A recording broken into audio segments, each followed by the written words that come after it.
Well, hello everyone. We are back out here in Berea. It's the day after the big decision, and we got a chance to talk to a number of players today about Brian Hoyer being named the starter and Johnny being the backup. The best one out of those was Nate Burleson. He just said, "Johnny's still the man. I think he'll still be successful in this league, and I'm still a huge Johnny football fan." Yeah, I say called him the best #2 quarterback in the league. Yeah, but let's say, hey, it's right now it's the Brian Hoyer era, and I think he's willing to go with either guy. I know that a lot of these guys are happy for a guy like Brian Hoyer who's paid his dues and waited for his chance, and he's going to get it now. That's right. We talked to Joe Thomas. I think he was excited to finally have one guy to block for and not trying to go back and forth between two different styles of quarterback. Yes, absolutely. And yeah, we talked to Alex Mack about that same thing. But again, we've talked about this before, Mary Kay, and I can't imagine blocking for two guys so different. Now, Alex Mack was saying, look, you still have your initial assignment, and then what he said after that, it's football. In other words, who knows where Johnny's going to be. But I think with Brian, I think he's a little easier guy to block for, to be honest with you. We talked about Josh Gordon a little bit today. He's still out here practicing, but any day now that suspension could be handed down. Coach talked today about how he's frustrated. It was obvious his head was not in the game. But Nate Burleson had some good things to say about Josh Gordon today. Yeah, says he's working hard. He wants to lose some weight. I don't know, that bee's bothering us.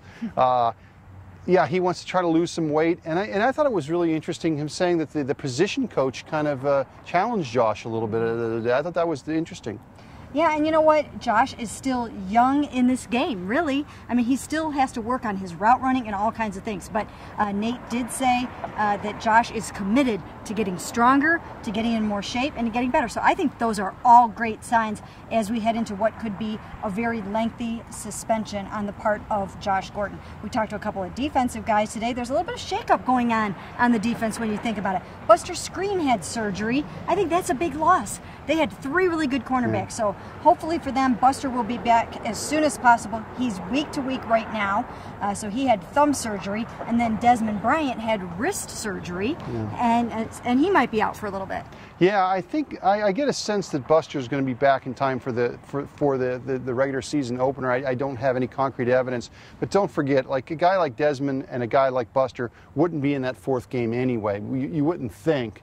But it does sound like Desmond's going to be a little bit longer. He may miss in fact, they said they're not even going to update his status until right before that first game, so he may miss the first game, I think. And the reason that is significant is, boy, he was so disruptive before he left with the heart ablation last year. 32 quarterback harassments. He was always around the quarterback, and I think they were really looking forward to his pass rush ability this year. Yeah, the one thing that they have a little bit of luxury in is Armonte Bryant, who's really come on. I think he's been excellent in the preseason. I think fans should really look for a lot of good things from him this year. Of course, the 3rd preseason game coming up Saturday night at First Energy Stadium. The starters will play about a half. Some will play into the 3rd quarter. It will be Brian Hoyer's night. This will be the dress rehearsal game, but there will be also some of Johnny in this game. Yeah, and good for Brian, though. Hometown guy gets to play a home game. The fans hopefully can get behind him. This has been a really tough battle for a lot of people, even the fans.